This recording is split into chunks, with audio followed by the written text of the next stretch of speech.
ਸਤਿ ਸ੍ਰੀ ਅਕਾਲ ਜੀ। Punjabi radio USA ਤੇ Punjabi TV USA ਵੇਖਣਾ ਤੇ ਸੁਣਨਾ ਤੁਸੀਂ ਸਾਰੇ ਸ਼ੁਰੂ ਕਰ ਚੁੱਕੇ ਹੋ। ਪ੍ਰੋਗਰਾਮ ਹੈ ਜੀ ਖਬਰ ਤੇ ਨਜ਼ਰ।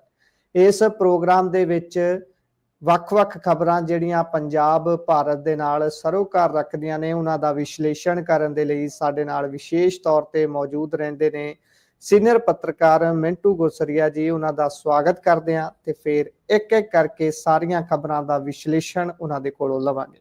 बहुत बहुत स्वागत है मिंटू जी। शुक्रिया जी सारिਆਂ ਨੂੰ ਸਤਿ ਸ੍ਰੀ ਅਕਾਲ जी। जी सो मिंटू जी रुख करिए पंजाब सरकार दे दिल्ली तो वेले होने तो बाद पंजाब दे विच हुण थोड़ा एक्टिव होए ने ते रोज कोई ना कोई नवीं खबर देखण नूं मिलदी है। मीटिंग भी कल हुई है कैबिनेट दी ते अज पंजाब सरकार दे वल्लों भ्रष्टाचार विरुद्ध सख्त हुक्म दिते गए ने जी। ये सख्त हुक्म किहो जिहे हुंदे ने ते की हुक्म ने? बस सख्त हुक्म इहो ਜਿਹੇ ਹੁੰਦੇ ਆ ਕਿ बस बई ठीक आ हो गया कम। ਇਹ ਇਦਾਂ ਦੇ ਆ। ਅੱਗੇ ਵੀ ਇਸ ਤਰ੍ਹਾਂ ਦੇ ਹੁਕਮ ਦਿੰਦੇ ਆ। ਕਦੇ ਕਹਿ ਦਿੰਦੇ ਆ ਕਿ ਜੀ ਨਸ਼ਾ ਜੇ ਕੋਈ ਵੇਚਿਆ ਤਾਂ ਫਿਰ ਉਹਦੇ ਵਾਸਤੇ ਫਲਾਣਾ ਜ਼ਿੰਮੇਵਾਰ ਹੋਵੇਗਾ, ਫਲਾਣਾ ਜ਼ਿੰਮੇਵਾਰ ਹੋਵੇਗਾ। ਹੁਣ ਇਹਨਾਂ ਨੇ ਨਵਾਂ ਹੀ ਸ਼ਗੂਫਾ ਛੱਡ ਦਿੱਤਾ ਕਿ ਜੇ ਕਰਪਸ਼ਨ ਅਸਾਂ ਵੇਖ ਲਈ ਬਈ SDM ਜ਼ਿੰਮੇਵਾਰ ਹੋਏਗਾ, ਫਲਾਣਾ ਜ਼ਿੰਮੇਵਾਰ ਹੋਏਗਾ, SSP ਜ਼ਿੰਮੇਵਾਰ ਹੋਏਗਾ ਇਤਿਆਦਿ। ਤੇ ਮੈਂ ਅੱਗੇ ਕਹਿੰਦਾ ਹੁੰਦਾ ਕਿ ਸਿਆਪਾ ਹੀ ਛੱਡੋ ਖਾਂ ਕਿ ਜਿਹੜਾ ਸਟੇਟ ਦਾ ਹੈਡ ਆ, ਗਵਰਨਮੈਂਟ ਦਾ ਹੈਡ ਆ, ਕਿ ਉਹ ਜ਼ਿੰਮੇਵਾਰ ਨਹੀਂ ਹੈ। ਜਦੋਂ ਮੰਨ ਲਓ ਇੱਕ ਜੇਲ੍ਹ ਦਾ ਸੁਪਰਡੈਂਟ ਜੇਲ੍ਹ ਦੇ ਪ੍ਰਬੰਧ ਵਾਸਤੇ ਜ਼ਿੰਮੇਵਾਰ ਆ, ਤਾਂ ਫਿਰ ਉਸ ਜੇਲ੍ਹ ਦੇ ਉੱਤੇ ਬੈਠਾ ਮੰਤਰੀ ਕਿਉਂ ਨਹੀਂ ਜ਼ਿੰਮੇਵਾਰ ਉਸ ਚੀਜ਼ ਦਾ? ਬਈ ਬਰਾਬਰ ਜ਼ਿੰਮੇਵਾਰੀ ਹੋਣੀ ਚਾਹੀਦੀ ਹੈ। तो खैर गल यह है कि ये नवा ही मतलब तुहानू पता कोई ना कोई तीर चला देंदे ने। गल यह कि हुण लोकां दा ध्यान बस कदे किसे पासे कदे किसे पासे। करप्शन आखे जी जे होई ते फलाना फलाना जिम्मेवार होएगा, विधायकां नू फीडबैक जिहड़ी ओ दित्ती जाऊगी। होर कुछ नहीं, बस विधायकां नू एक तरह नाल कह लो कि थोड़ा जिहा खुश करन दा यतन हो जाएगा। ਹੁਣ ਗੱਲਬਾਤ ਉਹ ਟੈਲੀਫੋਨ ਤੇ ਕਰ ਲਿਆ ਕਰਨਗੇ ਅਫਸਰ ਇਹਨੇ ਨਾਲ, ਠੀਕ ਹੈ ਨਾ ਜੀ। ਵਿਧਾਇਕ ਖੁਸ਼ ਹੋ ਜਾਣਗੇ। ਮੈਂ ਤੁਹਾਨੂੰ ਅੱਗੇ ਕਿਹਾ ਸੀਗਾ ਕਿ ਕੁਝ ਵਿਧਾਇਕ ਜਿਹੜੇ ਆ ਉਹ ਭਗਵੰਤ ਮਾਨ ਦੇ ਨਾਲ ਨਾਰਾਜ਼ ਨੇ। ਕੁੰਵਰ ਵਿਜੇ ਪ੍ਰਤਾਪ ਤੇ ਕਹਿੰਦੇ ਕਿ ਵੇਲਾ ਆ ਗਿਆ ਕਿ ਬਦਲ ਦਈਏ ਹੁਣ ਚੀਫ ਮਿਨਿਸਟਰ, ਤੇ ਦੱਸਦੇ ਆ ਕਿ ਇਹ ਵੀ ਜਦੋਂ ਧਿਆਨ ਦਿਵਾਇਆ ਗਿਆ ਕਿ ਕੁੰਵਰ ਕਹਿੰਦੇ ਆ ਕਿ ਬਦਲ ਦਈਏ ਚੀਫ ਮਿਨਿਸਟਰ, ਤੇ ਕਹਿੰਦੇ ਕਿ ਮਾਨ ਸਾਹਿਬ ਨੇ ਬੜੀ ਬੇਪਰਵਾਹੀ ਨਾਲ ਆਖਿਆ ਕਿ ਬਦਲ ਦਿਓ ਭਾਈ, ਜਿਹੜਾ ਮਰਜ਼ੀ ਬਣ ਜਾਓ। ਉਹ ਤੇ ਵੈਸੇ ਵੀ ਰੱਜੇ ਰੱਜੇ ਲੱਗਦੇ ਆ ਇਸ ਪਦਵੀ ਤੋਂ। ਪਰ ਕੀ ਜਦੋਂ ਫੀਡਬੈਕ ਦਿੱਤੀ ਜਾਊਗੀ ਕਰਪਸ਼ਨ ਦੀ, ਉਹਦੇ ਵਿੱਚ ਸਰਾਰੀ ਵੀ ਹੋਊਗਾ, ਅਮਿਤ ਰਤਨ ਵੀ ਹੋਊਗਾ, ਇਹਨਾਂ ਦਾ ਗੋਇਲ ਵੀ ਹੋਏਗਾ ਜੀ, ਸਿੰਗਲਾ। ਤਾਂ ਮਤਲਬ ਕਿ ਇਹਨਾਂ ਦੇ ਵਿਧਾਇਕਾਂ ਤੇ ਤਾਂ ਸਭ ਤੋਂ ਪਹਿਲਾਂ ਦੋਸ਼ ਲੱਗਦੇ ਨੇ ਜੀ। ਕੋਈ ਕੇਬਲ ਵਾਲਾ ਮਾਮਲਾ, ਕੋਈ ਫਲਾਣਾ ਮਾਮਲਾ, ਕੋਈ ਫਲਾਣਾ ਮਾਮਲਾ। ਹੁਣ ਆਪਾਂ ਦੇਖਿਆ ਛੱਤਬੀੜ ਵਾਲਾ ਉਹ ਜਿਹੜਾ ਮਾਈਨਿੰਗ ਦਾ ਮਸਲਾ ਹੈ, ਉਹ ਵੀ ਇਹਨਾਂ ਦੇ ਨਾਲ ਜੁੜਦਾ। ਕਿੰਨੇ ਵਿਵਾਦ ਇਹਨਾਂ ਦੇ 3 ਸਾਲਾਂ ਦੇ ਵਿੱਚ ਵਿਧਾਇਕਾਂ ਨੇ ਸਹੇੜੇ ਆ। ਤਾਂ ਗੱਲ ਇਹ ਆ ਕਿ ਬਈ ਕਰਪਸ਼ਨ ਜੇ ਤੁਸੀਂ ਖਤਮ ਕਰਨੀ, ਪਹਿਲੀ ਗੱਲ ਹੈ ਸਰ ਜਿਹੜੀ ਕਰਪਸ਼ਨ ਹੈ ਨਾ ਉਹ ਖਤਮ ਇੰਡੀਆ 'ਚ ਤਾਂ ਹੋ ਨਹੀਂ ਸਕਦੀ। ਟ੍ਰਾਂਸਪੇਰੈਂਸੀ ਇੰਟਰਨੈਸ਼ਨਲ ਦੀ ਜਿਹੜੀ ਰੈਂਕਿੰਗ ਹੈ ਉਹਦੇ 'ਚ ਅਸੀਂ 96 ਨੰਬਰ ਤੇ ਆ, ਮਤਲਬ ਕਿ ਸਭ ਤੋਂ ਭ੍ਰਿਸ਼ਟ ਮੁਲਕਾਂ ਦੀ ਸੂਚੀ 'ਚ ਕਹਿ ਲਓ ਕਿ ਟੌਪਰ ਆ ਸੀ, ਠੀਕ ਹੈ ਨਾ ਜੀ। ਦੂਜੀ ਚੀਜ਼ ਇਹ ਹੈ ਕਿ ਲੋਕਾਂ ਦੇ ਖੂਨ ਦੇ ਵਿੱਚ ਇਹ ਰਿਸ਼ਵਤਖੋਰੀ ਰਚ ਚੁੱਕੀ ਆ। ਲੋਕ ਰਿਸ਼ਵਤ ਦੇ ਕੇ ਰਾਜੀ ਆ, ਉਹਨਾਂ ਨੂੰ ਤਸੱਲੀ ਨਹੀਂ ਹੁੰਦੀ ਉਹਨਾਂ ਚਿਰ ਕਿ ਸਾਡਾ ਕੰਮ ਹੋ ਜਾਏਗਾ। ਸੋ ਇਸ ਵਾਸਤੇ ਆਰਗੇਨਾਈਜ਼ਡ ਕਰਪਸ਼ਨ ਜਿਹੜੀ ਆ, ਅਸੀਂ ਤਾਂ ਉਹ ਕਹਿੰਦੇ ਕਿ ਉਹ ਬੰਦ ਕਰੋ। ਆ ਬਖਸ਼ਿਸ਼ਾਂ ਤੇ ਚੱਲਦੀਆਂ ਹੀ ਨੇ। ਆਰਗੇਨਾਈਜ਼ਡ ਕਰਪਸ਼ਨ ਦਾ ਜਿਹੜਾ ਟੌਪ ਦਾ ਪੈਸਾ ਉਹ ਬਾਹਰ ਹੋਰ ਡਰੇਨ ਹੋ ਰਿਹਾ ਜੀ, ਬਾਹਰ ਜਾ ਰਿਹਾ। ਮੋਟਾ ਪੈਸਾ ਤੇ ਨਾ ਸਿਰਫ ਗੈਂਗਸਟਰ ਇਕੱਠਾ ਕਰਕੇ ਬਾਹਰ ਲੈ ਕੇ ਜਾ ਰਹੇ ਨੇ, ਬਲਕਿ ਲੀਡਰਾਂ ਦਾ ਪੈਸਾ ਬਾਹਰ ਜਾ ਰਿਹਾ। ਤੁਸੀਂ ਉਹ ਹੀ ਰੋਕ ਲਓ, ਇੰਨਾ ਹੀ ਬਹੁਤ ਹੈ ਜੀ। ਬਾਹਰਲੇ ਮੁਲਕਾਂ 'ਚ ਇਹਨਾਂ ਦੀਆਂ ਪ੍ਰਾਪਰਟੀਆਂ ਬਣ ਰਹੀਆਂ ਨੇ। ਤਾਂ ਖੈਰ ਕੁਛ ਨਹੀਂ ਹੈਗਾ। ਆਪਾਂ ਜੇ ਕਹੀਏ ਤੇ ਇਹ ਸਿਰਫ ਸ਼ਗੂਫੇ ਆ, ਇਹਨਾਂ ਦੇ ਲਫ਼ਬਾਜ਼ੀ ਆ। ਗੁਰਪ੍ਰੀਤ ਜੀ, ਇਸ ਤਰ੍ਹਾਂ ਕਰਪਸ਼ਨਾਂ ਖਤਮ ਹੁੰਦੀਆਂ ਨੇ? ਫਲਾਣਾ ਜ਼ਿੰਮੇਵਾਰ ਹੋਏਗਾ, ਫਲਾਣਾ ਜ਼ਿੰਮੇਵਾਰ ਹੋਏਗਾ। ਤੇ ਫਲਾਣਾ ਜ਼ਿੰਮੇਵਾਰੀ ਨਾਲ ਤਾਂ ਮੈਂ ਇੱਕੋ ਵਾਰੀ ਕਹਿੰਦਾ ਕਿ ਮਾਨ ਸਾਹਿਬ ਵੀ ਆਪਣੀ ਜ਼ਿੰਮੇਵਾਰੀ ਤੈਅ ਕਰ ਲੈਣ, ਨਾ ਲਾਗੇ ਬੰਨੇ ਕਿਸੇ ਨੂੰ ਖਾਣ ਦੇਣ। ਉਹੀ ਮੈਸੇਜ ਜਿਹੜਾ ਹੈ ਕੜਾਈ ਦੇ ਨਾਲ ਥੱਲੇ ਚਲਾ ਜਾਊਗਾ। ਜਦੋਂ ਇਹ ਆਏ ਜੀ ਸਨ ਹੋਣਾ ਕੰਮ ਹੋ ਗਿਆ ਸੀ, ਇੱਕ ਵਾਰੀ ਡਰ ਸੀ, ਪਰ ਬਾਅਦ ਚ ਪਤਾ ਲੱਗ ਗਿਆ ਕਿ ਇਹ ਤੇ ਆਪ ਕਹਿੰਦੇ ਬਿੱਲੀ ਦੇ ਭਾਗੀ ਸ਼ਿਕੂ ਟੁੱਟਾ, ਤਾਂ ਸ਼ਿਕੂ ਟੁੱਟਾ ਇਹਨਾਂ ਦੇ ਭਾਗੀ, ਤਾਂ ਫਿਰ ਸਾਰਾ ਕੁਝ ਵੈਸਾ ਹੀ ਚੱਲਣ ਲੱਗ ਪਿਆ। ਖੈਰ ਇਹ ਠੀਕ ਆ, ਚੱਲਦਾ ਇਸ ਤਰ੍ਹਾਂ ਮਾਹੌਲ, ਤੁਹਾਨੂੰ ਪਤਾ ਹੀ ਆ, ਪਰ ਨਿਕਲਣਾ ਪਾਉਣਾ ਇਹਦੇ ਚ ਕੁਝ ਨਹੀਂ। ਹਾਂ, ਸਿਰਫ ਮੈਂ ਜਿਵੇਂ ਤੁਹਾਨੂੰ ਦੱਸਿਆ ਕਿ ਕੁਝ ਵਿਧਾਇਕ ਖੁਸ਼ ਹੋ ਜਾਣਗੇ ਕਿ ਹਾਂ ਭਾਈ ਸਾਨੂੰ ਫੋਨ ਫਾਨ ਆਉਣੇ ਸਟਾਰਟ ਹੋ ਗਏ। ਜੀ, ਸੋ ਇਹ ਤਾਂ ਹੈ, ਵੇਖਦੇ ਹਾਂ। ਪਰ ਜਿਸ ਤਰੀਕੇ ਦੀਆਂ ਇਸ ਸਾਰੇ ਕਹੇ ਗਏ ਬਿਆਨ ਤੋਂ ਬਾਅਦ ਖਬਰਾਂ ਆ ਰਹੀਆਂ ਨੇ ਕਿ ਭਾਈ ਕਿਤੇ ਤਾਂ ਵਿਧਾਇਕ ਸਾਹਿਬ ਆਪ ਫੋਨ ਕਰ ਲੈਂਦੇ ਨੇ, ਕੋਈ ਕਹੀ ਜਾਂਦਾ ਕਿ ਬਾਥਰੂਮ ਨੂੰ ਮੈਂ ਜਗ੍ਹਾ ਬਣਾਈ ਹੋਈ ਹੈ, ਉੱਤੇ ਵਿੱਚ ਵੜ ਕੇ ਸਾਰਾ ਹਿਸਾਬ ਕਿਤਾਬ ਹੁੰਦਾ, ਗੱਲਾਂ ਬਹੁਤ ਨੇ। ਪਰ ਅੱਗੇ ਚੱਲਦੇ ਹਾਂ। ਅਮਰੀਕਾ ਤੋਂ ਬੀਤੇ ਦਿਨੀ ਇੱਕ ਜਹਾਜ਼ ਪੰਜਾਬ ਆਉਂਦਾ ਹੈ, ਅੰਮ੍ਰਿਤਸਰ ਦੇ ਵਿੱਚ ਉਤਰਦਾ ਹੈ, ਤੇ ਉਸ ਤੋਂ ਬਾਅਦ ਜੋ ਕੁਝ ਵੀ ਹੋਇਆ, ਜਿਸ ਤਰੀਕੇ ਦੇ ਨਾਲ ਮੀਡੀਆ ਨੇ ਉਸ ਨੂੰ ਗਲੋਰੀਫਾਈ ਕਰਕੇ ਵਿਖਾਇਆ, ਉਹ ਸਾਰਿਆਂ ਦੇ ਸਾਹਮਣੇ ਸੀ। ਤੇ ਹੁਣ ਕਹਿੰਦੇ ਅਗਲੇ ਜਹਾਜ਼ ਦੀ ਤਿਆਰੀ ਹੈ, 119 ਭਾਰਤੀ ਹੋਰ ਆ ਰਹੇ ਨੇ ਤੇ ਮਾਨ ਸਾਹਿਬ ਜਿਹੜੇ ਨੇ ਉਹਨਾਂ ਨੂੰ ਰਿਸੀਵ ਕਰਨਗੇ। ਪਰ ਅੱਜ ਉਹਨਾਂ ਨੇ ਪ੍ਰੈਸ ਕਾਨਫਰੰਸ ਕੀਤੀ ਥੋੜਾ ਸਮਾਂ ਪਹਿਲਾਂ, ਕਹਿੰਦੇ ਸ਼ਾਰਟ ਨੋਟਿਸ ਤੇ ਪੱਤਰਕਾਰ ਆਏ ਹੋ, ਬਹੁਤ ਬਹੁਤ ਧੰਨਵਾਦ, ਪਰ ਤਲਖੀ ਪੂਰੀ ਸੀ। ਕਹਿੰਦੇ ਕ੍ਰਾਈਟੇਰੀਆ ਦਿਖਾਓ ਕਿ ਅੰਮ੍ਰਿਤਸਰ 'ਚ ਜਹਾਜ਼ ਕਿਉਂ ਲਾਉਣਾ ਹੈ। ਇਹ ਸਾਰੀ ਗੱਲਬਾਤ ਤੇ ਉਹਨਾਂ ਨੇ ਰਿਸੀਵ ਕਰਨ ਦੀ ਵੀ ਗੱਲ ਆਖੀ ਹੈ। ਪਾਓ ਤਾਂ ਜਰਾ ਚਾਨਣਾ ਇਸ ਖਬਰ ਤੇ ਜੀ। ਨਹੀਂ ਤੇ ਇਹਨਾਂ ਕੋ ਤੁਸੀਂ ਉਤਰ ਨਾ ਦਿਓ, ਵਿਖਾਓ ਰੀੜ ਦੀ ਹੱਡੀ, ਤੁਸੀਂ ਜੀ ਉਤਰ ਨਾ ਦਿਓ। ਕ੍ਰਾਈਟੇਰੀਆ ਇਹ ਵੀ ਇੱਕ ਗੱਲ ਆ ਕਿ ਠੀਕ ਆ, ਇਹ ਵਿਵਾਦਤ ਵਿਸ਼ਾ ਹੈ। ਇਹ ਵਿਵਾਦਤ ਵਿਸ਼ਾ ਮੈਨੂੰ ਨਹੀਂ ਲੱਗਦਾ ਕਿ ਇਹਦਾ ਕੋਈ ਜ਼ਿਆਦਾ ਖਿੱਚ ਕੇ ਕੁਝ ਇਹਦਾ ਬਣਨਾ ਹੈ। ਠੀਕ ਹੈ ਨਾ ਜੀ। ਇਹ ਅੱਗੇ ਵੀ ਆਪਾਂ ਗੱਲ ਕੀਤੀ ਆ, ਜੇ ਮੰਨ ਲਓ ਚੰਡੀਗੜ੍ਹ ਉਤਰ ਜਾਵੇ, ਮੋਹਾਲੀ ਉਤਰ ਜਾਵੇ, ਫਿਰ ਕੀ ਫਰਕ ਪੈ ਜਾਊਗਾ ਮੈਨੂੰ ਦੱਸੋ। ਉਹ ਕਹਿਣ ਚੰਡੀਗੜ੍ਹ 에ਅਰਪੋਰਟ ਤੇ ਲਾਉਨੇ ਆ, ਕਿ ਤੁਸੀਂ ਚੰਡੀਗੜ੍ਹ 에ਅਰਪੋਰਟ ਨੂੰ ਆਪਦਾ ਹਿੱਸਾ ਨਹੀਂ ਮੰਨੋਗੇ। ਜੀ ਜੇ ਦਿੱਲੀ ਉਤਰ ਜਾਏਗਾ ਜਹਾਜ਼ ਤਾਂ ਕੀ ਫਰਕ ਪੈਂਦਾ ਹੈ ਜੀ। ਉਤਰਨੇ ਤਾਂ ਉਹਦੇ ਚੋਂ ਉਹੀ ਆ। ਤਾਂ ਗੱਲ ਤੇ ਇਹ ਆ ਕਿ ਜਿਹੜੀਆਂ ਬੇੜੀਆਂ ਲਾ ਕੇ, ਗੁੱਟਾਂ ਨੂੰ ਹੱਥ ਕੜੀਆਂ ਲਾ ਕੇ, ਮਤਲਬ ਕਿ ਇਸ ਤਰ੍ਹਾਂ ਜਿਹੜਾ ਉਤਾਰਿਆ ਜਾਂਦਾ, ਅਪਮਾਨ ਤੇ ਅਸਲ ਦੇ ਵਿੱਚ ਸਭ ਤੋਂ ਵੱਡਾ ਉਹ। ਤੇ ਜੇ ਫਿਰ ਐਤਕੀ ਗੁੱਟਾਂ ਨੂੰ ਹੱਥ ਕੜੀਆਂ ਲੱਗੀਆਂ ਹੋਈਆਂ, ਬੇੜੀਆਂ ਲੱਗੀਆਂ ਹੋਈਆਂ, ਬੇਇੱਜ਼ਤੀ ਤੇ ਉਹ ਹੋਣੀ ਆ। ਦੇਖੋ ਇਹੀ ਤੇ ਰਾਜਨੀਤੀ ਦਾ ਕਹਿ ਲਓ ਕਿ ਬੁਰਾ ਹਾਲ ਆ। ਹੁਣ ਇਹਨਾਂ ਨੇ ਆਪਣਾ ਮੈਂ ਰਿਸੀਵ ਕਰੂੰਗਾ ਜੀ, ਫਲਾਂ ਫਲਾਂ ਫਲਾਂ, ਇਹ ਬਸ ਆਹੀ ਭਾਵਨਾਤਮਕ ਪੱਤੇ ਖੇਡਦੇ ਆ ਜੀ। ਸਭ ਤੋਂ ਜ਼ਿਆਦਾ ਆਪਾਂ ਨੂੰ ਪਤਾ ਡੰਕੀ ਇੱਥੋਂ ਲੱਗੀ, ਫਿਰ ਹਰਿਆਣੇ ਚੋਂ ਲੱਗੀ, ਬੁਰਾ ਹਾਲ ਹੋਇਆ। ਤੁਸੀਂ ਗੱਲ ਜਿਹੜੀ ਕਰਨ ਵਾਲੀ ਆ ਉਹਨਾਂ ਦਾ ਕਰੋਗੇ ਕੀ ਹੁਣ। ਉਧਰੋਂ ਯੂਕੇ ਪੈ ਗਿਆ, ਤੁਹਾਨੂੰ ਪਤਾ ਹੀ ਨਾ, ਇੰਗਲੈਂਡ ਫੜੀ ਜਾਂਦਾ ਉੱਥੇ। ਜੀ ਜੀ ਤੁਸੀਂ ਕਰਨਾ ਕੀ ਹੈ ਇਹਨਾਂ ਦਾ। ਉਹ ਇੱਕ ਆਟੋ ਤੇ ਲਿਖਿਆ, ਮੈਂ ਪੜਿਆ ਸੀਗਾ ਕਿ ਡਿਪੋਰਟ ਬਾਏ USA, ਉਹਨੇ ਆਟੋ ਪਾ ਲਿਆ ਇੱਥੇ 40-50 ਲੱਖ ਗਵਾ ਕੇ। ਇਹਨਾਂ ਵਿਅਕਤੀਆਂ ਦਾ ਕਰੋਗੇ ਕੀ। ਮਾਨ ਸਾਹਿਬ ਨੂੰ ਉਸ ਗੱਲ ਦੀ ਚਿੰਤਾ ਕਰਨੀ ਚਾਹੀਦੀ ਹੈ। ਇਹਨਾਂ ਦਾ ਇੱਕ ਮੰਤਰੀ ਹੈ ਲੰਬੂ ਜਿਹਾ, ਮਾਫ ਕਰਨਾ, ਜਿਹੜਾ ਕਹਿੰਦਾ 31 ਦਸੰਬਰ ਤੱਕ ਮੈਂ ਨਸ਼ਾ ਮੁਕਤ ਕਰ ਦਿਆਂਗਾ ਜੀ, ਮਾਝੇ ਵਾਲਾ। ਉਹ ਉਦੋਂ ਲੈ ਕੇ 5-7 ਬੈਠਾ ਸੀ ਬੈਠਕ ਦੇ ਵਿੱਚ, ਅਸੀਂ ਜੀ ਸਾਰਾ ਕੁਝ ਕਰਾਂਗੇ। ਕੀ ਕੀਤਾ ਜੀ ਦੱਸੋ ਮੈਨੂੰ, ਕੀਤਾ ਕੁਛ।